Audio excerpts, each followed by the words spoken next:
Oi, eu sou a Nina e esse vídeo é um compilado aí das leituras de outubro e do que está em andamento agora no início de novembro.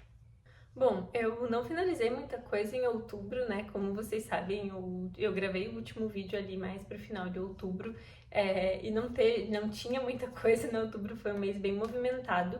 Mas eu decidi já atualizar vocês sobre as leituras que estão em andamento em novembro também, muito por conta de aproveitar o tempo aqui, né? Acho que já estamos todos de acordo de que eu não tô conseguindo vir com uma frequência semanal, às vezes nem quinzenal aqui. Então acho que vale muito mais a pena eu já ir trazendo o que está em andamento do que tentar seguir certinho leituras do mês e aí vocês só ficarem sabendo lá em dezembro do que eu tava lendo agora em novembro, dificulta a troca, enfim.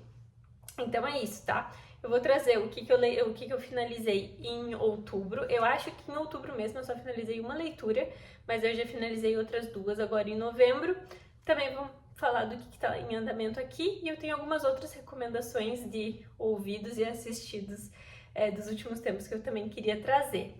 Confesso que é a segunda vez que eu tô gravando esse vídeo, eu gravei durante a semana, na verdade ainda estamos durante a semana, mas mais no início da semana, foi meio corrido assim, e eu acho que ele tem que ter um equilíbrio também, assim, ficou muito ruim. Eu fui editar e eu desgostei muito, e por mais que eu esteja tentando desapegar do perfeccionismo para conseguir vir aqui com mais frequência, também tem um limite, assim, eu não gostei mesmo daquele vídeo, então estou gravando de novo. Espero que eu não esqueça de nenhum comentário. Quando acontece isso da gente gravar mais de uma vez, às vezes a gente esquece.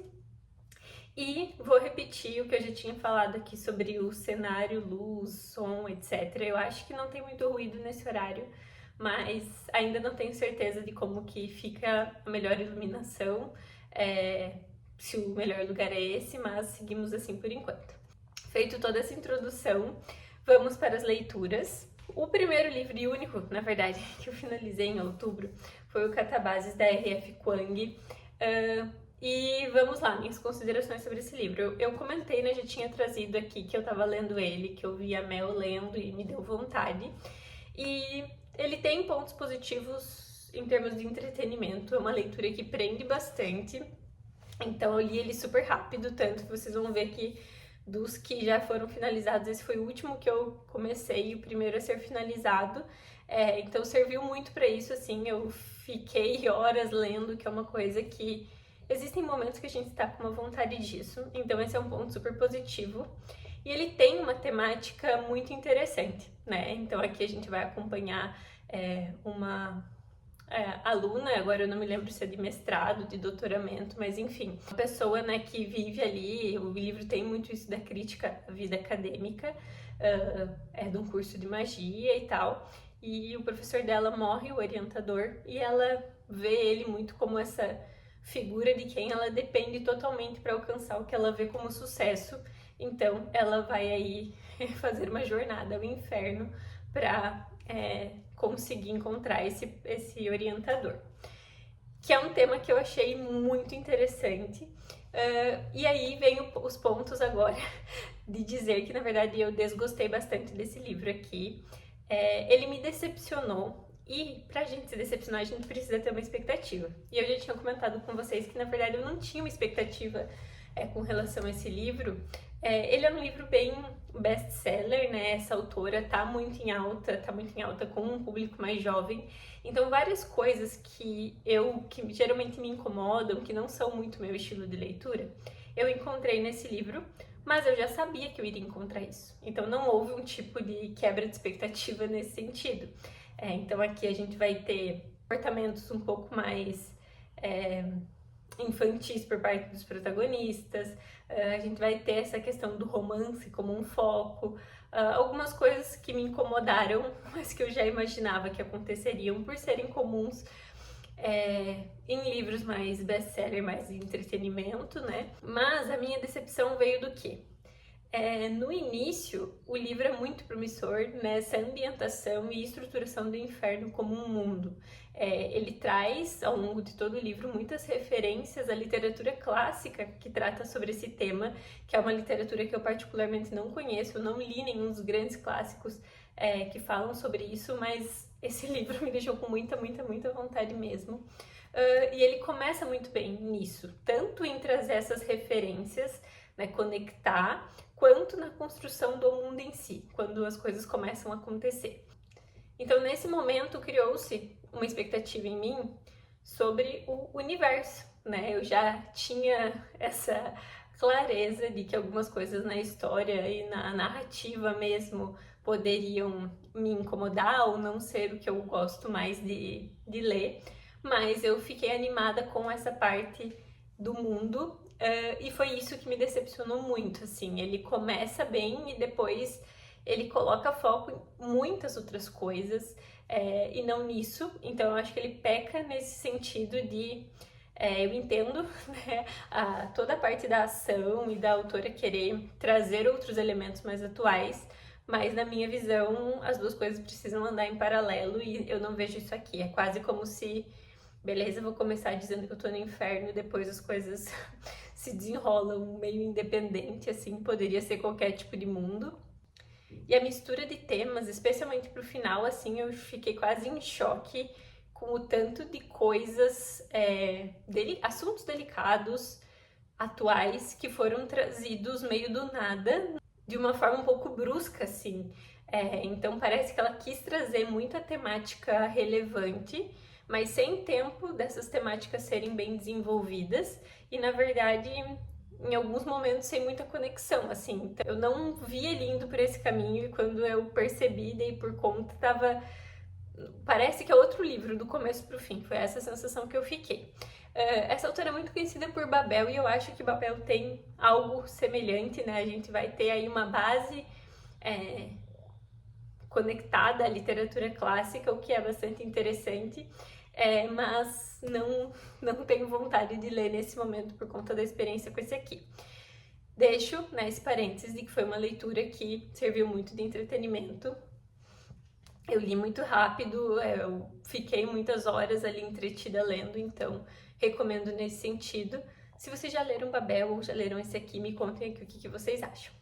Foi quase um vídeo inteiro só sobre esse livro, né? Vou tentar ser um pouquinho mais rápida agora. O segundo finalizado foi o Ripley Subterrâneo, da Patricia Highsmith. Esse é o segundo volume, né, da série que a gente tem sobre o talentoso Ripley. E eu tava gostando muito dele no começo, tanto que quando eu comecei, né, eu já comprei o terceiro, tô com o terceiro aqui. Mas eu achei que ele segue uma fórmula um pouco parecida demais, assim, com o primeiro. Então eu não tive tanta a conexão tão grande quanto com o primeiro, muito porque foi um pouco mais previsível para mim. Apesar dele ter um pano de fundo muito diferente, né? Então esse aqui ele vai falar muito mais sobre arte, que é um tema que me interessa, eu achei interessante essa parte. Mas eu não peguei o terceiro já, não vou pegar ele por enquanto, por medo de ficar um pouco enjoativa essa fórmula. Já me disseram que o terceiro é um pouco diferente, que ele não segue esse mesmo caminho.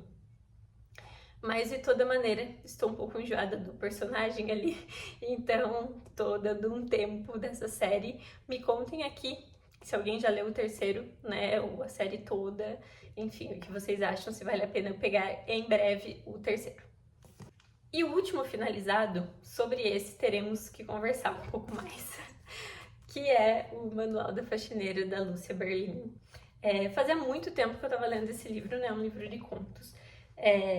Vários meses que vocês já me acompanharam aqui nas leituras, esse livro estava em andamento, alguns meses em que eu realmente o li um pouco mais, outros meses em que ele ficou um pouco mais de lado. E estava faltando um pouco mais que um terço, eu acho, dele, né, que foi o que eu li nesses últimos tempos. E o que eu tenho a dizer é que talvez eu tenha aprendido a ler contos com o final desse livro aqui. Estou dizendo que existe uma forma correta de ler contos? Não, não é isso. Primeiro que eu não sou, né, nenhuma especialista, não tenho nenhuma formação, estudo, absolutamente nada em literatura, né? Falo aqui com vocês como uma apaixonada por livros. Mas o meu sentimento é de que eu descobri a minha forma de ler conto. E quem me acompanha aqui há algum tempo já deve ter me ouvido falar que eu tenho um pouco de dificuldade. Livros de contos se tornarem meus livros favoritos é uma coisa mais difícil de acontecer comigo. Eu leio mais romance e eu tenho a tendência de preferir romance. E eu tomava isso como uma premissa, assim, eu sou uma pessoa que demora mais para conectar com a história e por conta disso prefiro romances. Pra mim era claro assim. E ao longo de 2025 eu li Laços de Família, que explodiu minha cabeça, assim, é um livro de contos sensacional. Mas é um livro de contos mais curto, né? Assim como, num geral, os livros de contos da Clarice. Eu já tinha tido esse mesmo arrebatamento com Felicidade Clandestina, né? Que é outro dos livros da minha vida que é de contos. Eu diria que acho que são os únicos livros de contos que estão aí nessa lista imaginária de livros da minha vida. E foi isso, né? Eram livros que eu gostava muito, mas as pessoas falam muito desse livro aqui e eu tava lendo ele dessa forma com que eu li contos, especialmente livros maiores de contos ao longo da minha vida, né? Que é ou pegando leituras esparsas, então o livro fica ali, né? Eu falo cabeceira, mas é a minha mesinha do lado do sofá. Geralmente eu sou uma pessoa que lê muito mais no sofá do que na cama, mas fica ali na minha mesinha e aí tem um tempinho, vou ler um conto, depois passava uma semana sem ler, vou lá, leio outro conto. Ou o contrário, ou momentos, especialmente finais de semana, dias livres, em que eu tenho bastante tempo e aí eu pegava, sentava e lia 5 contos. Foi assim que eu li, num geral, contos ao longo da minha vida. O que aconteceu com esse aqui foi, eu tava com essas coisas em andamento e eu não queria começar livros novos ainda tendo um monte de coisa em andamento, né, que ficaram ali um pouco para trás. Então eu defini que eu iria pegar esse livro com certa constância, mas ao mesmo tempo, né, não era um dia livre assim. Então eu comecei a ler um conto dele por dia ali de manhã. E naturalmente essa constância, mas esse fato de ler apenas uma história funcionou muito bem comigo. E obviamente existe muito mérito do livro nisso que eu tô dizendo. Não tô dizendo que qualquer livro de contos vai se tornar algo extraordinário se você fizer dessa forma. E aí eu me peguei pensando sobre os contos ao longo do dia, digerindo esses contos, mas ao mesmo tempo eles têm um fio condutor, e aqui inclusive tem vários contos que se passam no mesmo universo, né? Então não foi da mesma forma do que se eu lesse um conto hoje, um conto semana que vem, porque as coisas iam conversando comigo, né? O que acontecia num conto se conectava com o que acontecia no outro, e eu comecei a pensar muito mais sobre isso, e isso fez muita diferença, a ponto de que eu tô com vontade de voltar e reler esse livro dessa forma, porque eu não sei dizer se eu gostei muito mais dos contos do final, ou a hipótese que eu acredito mais é que os contos do final eu li de uma forma que funciona muito mais pra mim. E isso me deixou muito feliz, de verdade, assim, acho que me reconectou com um sentimento mesmo da literatura, das leituras transformarem de alguma forma a nossa vida. Então, serei muito grata a esse livro aqui. Não vou fazer a loucura de voltar e reler ele agora, mas com certeza é um livro que eu quero reler no futuro. E já estou aproveitando esse momento de contos, já vou mostrar para vocês na sequência como que eu estou seguindo aí nessa descoberta. Eu vou dar uma acelerada porque faz 1 milhão de anos que eu tô aqui falando. Mas de livros finalizados foram esses, na verdade. Mas eu tenho outras coisas em andamento. Peguei Os Vestígios do Dia. Eu, na verdade, já tinha começado a ler esse aqui. É um livro que eu já tinha na minha estante. Eu tenho uma meta, não sei se vocês lembram ou não. Provavelmente vocês não lembram, que eu acho que nem eu lembrava. De, ao longo do ano, ter lido pelo menos 10 livros que eu já tinha. E esse ano eu tô bem ruim nisso, eu não parei pra contabilizar, mas eu tenho comprado livros e lido, né? Eu tô dando vazão, não tô acumulando livro, mas eu tenho lido bem mais as coisas que eu vou comprando. E esse é um dos que já tava aqui. E quando eu comecei a ler a primeira vez, eu tava achando um pouco chato, mas esse é um ponto positivo de, né, quando eu falo leitura de romances aí ao longo da vida, eu tenho um autoconhecimento grande nesse sentido. Então, existem livros em que eu realmente tenho o sentimento de que aquele livro não vai ser pra mim, e eu tenho livros em que eu percebo que eu não tô no momento de ler. E foi o que tinha acontecido com Os Vestígios do Dia, porque ele é um livro um pouco mais contemplativo, em que a gente vai tirar muitas coisas do banal, né? Pelo menos até o momento. E isso, dependendo do momento da vida que você tá, pode ser chato, né? Então eu precisava ler num momento em que eu tivesse com a cabeça um pouco mais limpa, um pouco mais propícia à reflexão, vamos chamar dessa forma. E ao longo desse ano eu comentei isso algumas vezes, né? Eu tive vários altos e baixos nesse sentido. Altos e baixos não, né? Não existe algo melhor que o outro. Mas tive momentos em que eu precisei muito de coisas que me prendessem, porque eu tava um pouco, né, com a cabeça um pouco mais ansiosa. E nesse momento eu tô conseguindo refletir um pouco mais. Então estou lendo esse aqui e eu tô gostando. Não é um livro que eu tô amando até o momento, mas eu já consegui refletir várias coisas. Estou na página 73, mais ou menos. Outro livro que está em andamento é As Lembranças do David Fuenquinos. Talvez venha aí David Fuenquinos como a próxima obsessão. O que é um grande problema, porque os livros dele são um pouco mais difíceis de achar, né? Não tem publicações recentes. Mas esse aqui também ganhei do Delbray, junto com A Delicadeza, né? Que foi As Delicadezas, que eu li em setembro. E assim, não posso falar da obra do David Fuenquinos como um todo, porque eu só li um livro e um pedacinho desse outro.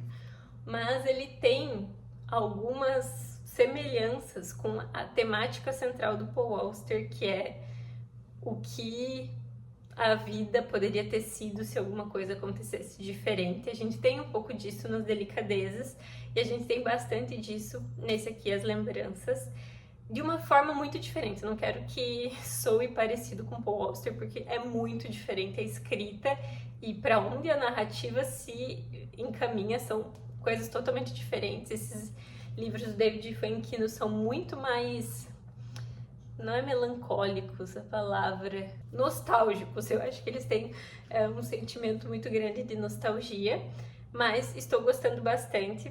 Não vou falar muito sobre a história, porque eu já tenho já sei de uma coisa que não sei se é spoiler, porque ainda não aconteceu e eu já tô na página 50. Então, vamos aguardar, mas comento um pouco mais sobre ele no próximo vídeo.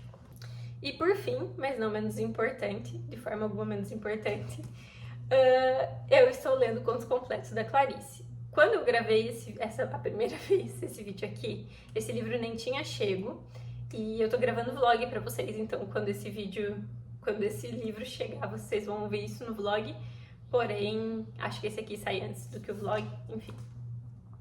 Veio totalmente desse ponto, né, de eu ter terminado o Manual da Faxineira com a minha cabeça explodindo, com vontade de ler todos os livros de contos do universo e dos meus autores favoritos. E como eu falei, as únicas vezes na vida que eu já tinha tido esse sentimento de um livro de contos mexer muito com a minha vida, tinham sido 2 da Clarice. Então, aproveitei que estava em promoção, né, novembro tem aí uma loucurada de promoção, e comprei esse aqui. Eu tô gravando um pouquinho pra vocês no vlog, né, comentando um pouquinho mais. Eu já li alguns dos contos. O primeiro livro de contos que a gente tem aqui é o Primeiras Histórias, isso mesmo.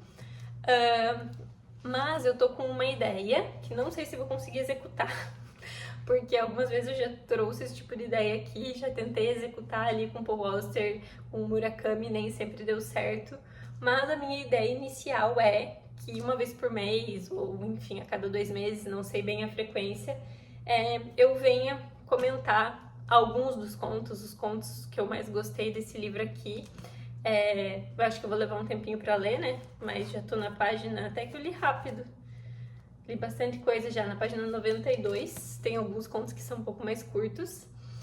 E, obviamente, a minha ideia com esse livro é ler nesse formato que eu descobri que faz muito sentido pra mim, né? Que é ler com constância, tentar ler um pouquinho todos os dias. E eu estou comentando sobre, né? Escrevendo o que vem à minha cabeça, que é uma coisa que eu sinto falta. Eu não acho que é toda leitura que demande isso, ou toda leitura que me traga essa vontade mesmo. E, né, como eu não trabalho com isso, não é algo que eu precise fazer, mas é uma coisa que me conecta mais com os livros e que eu não estava fazendo, eu estava lendo um pouco mais veloz. Eu já falei também aqui sobre essa questão da produtividade e é algo que está muito embaixo na minha vida nesse momento. Eu tô tentando desacelerar e essa é uma coisa que ajuda bastante. Então, especialmente aqui o primeiro conto foi o que eu mais gostei, já fiz algumas anotações. Esse último que eu li hoje, eu também gostei muito. Ele chama A Fuga. Então, vamos ver se eu consigo. Também me contem aqui se vocês gostariam, né, que, sei lá, uma vez por mês eu trouxesse um pouquinho sobre os contos. Tem esse ponto positivo de que às vezes um conto específico você consegue encontrar para ler, enfim. Mas é isso, eu vou seguir na ordem. Provavelmente eu só não leio Laços de Família aqui, porque eu li há pouquíssimos meses. Mas até a Felicidade Clandestina eu acho que eu vou acabar relendo aqui dentro e venho contar pra vocês. De leituras é isso. Eu vou muito rapidamente indicar algumas outras coisas desse mundo que eu vi e ouvi nos últimos tempos. Uma delas é O Agente Secreto. Eu assisti, né? Agora já está disponível em todos os cinemas, mas eu não entendi direito o que aconteceu, porque ele lançava oficialmente num dia e aqui já estava passando mais que uma semana antes. Então eu assisti no cinema antes do lançamento oficial e vi que em várias cidades isso aconteceu. O fato assista assim que você puder. Eu adorei o filme. É o estilo de filme que eu gosto muito, assim, que ele ultrapassa algumas barreiras que funcionam muito bem pra mim, que sejam ultrapassadas. Não sei se, né, todo mundo vai gostar. É o puro suco do Brasil, assim, não tem como você ser brasileiro e não assistir esse filme. E atuações incríveis, eu realmente torço muito para que o mundo conheça um pouco mais o nosso país através desse filme. Ainda na linha de apaixonada pelo nosso país, Tiny Desk do Ney Matogrosso, fica a recomendação, apesar de ser curtinho, rapidinho, acho que também deixou minha vida mais feliz ter acesso a isso. E a última coisa que eu queria indicar, talvez demandasse um pouco mais de conversa, eu vou ver se eu consigo falar sobre isso mais no vlog, tá? Mas é um episódio do podcast da Lela Brandão, que eu Gostosas Também Choram. Já falei dele aqui, já tive crises existenciais aqui com vocês por conta desse podcast. Eu não lembro exatamente o nome do episódio, mas eu vou deixar aqui embaixo para vocês, que é algo no sentido de: será que os seus sonhos realmente são seus? E a reflexão, obviamente a gente precisa ter recortes, né? Então a Lela é uma influenciadora, ela vive num mundo muito diferente do meu, mas a comparação dela foi esse sentimento que a gente tem de que as pessoas ao nosso redor estão sempre conquistando muitas coisas e isso nos deixa com a sensação de que a gente queria estar conquistando essas mesmas coisas e de que aquilo é o nosso sonho. E como eu falei, a dimensão é bem diferente, né? Ela falou ali, por exemplo, sobre o Paris Fashion Week, que tinha, né, várias pessoas que estavam ali e isso começa a gerar um sentimento de perda, na verdade, sobre uma coisa que você nem queria. E as redes sociais fazem muito isso. Eu acho que eu consigo ter um discernimento um pouco melhor. Eu não vou dizer que eu sou alecrim dourado que nunca entra no piloto automático e começa a se comparar com vidas que não tem nada a ver com a minha, mas eu tenho um pouco mais de tranquilidade nesse sentido de que eu não acho que eu consigo fazer igual a uma blogueira que ganha milhões, não é isso. Mas quando a gente olha para as outras pessoas reais que a gente acompanha, um recorte micro da vida no Instagram, nesses momentos, algumas vezes eu me pego desejando, não vou dizer sonhando, mas desejando coisas que não necessariamente eu quero. Então me fez parar para pensar muito nesse sentido. Mas eu realmente acredito que a gente precisa parar e pensar o que a gente realmente quer, quais essas coisas realmente fazem sentido pra gente não cair na armadilha de desejar e de investir nosso tempo, nossa energia, nosso dinheiro em questões que vão deixar feliz o status e não a gente mesmo. Então, num resumo é isso, tá? Vou deixar aqui o episódio. E é isso, gente. Esse vídeo conseguiu ficar ainda mais longo do que o outro. Espero que vocês tenham paciência de assistir. Obrigada a quem assistiu até aqui. E a gente se vê no próximo vídeo.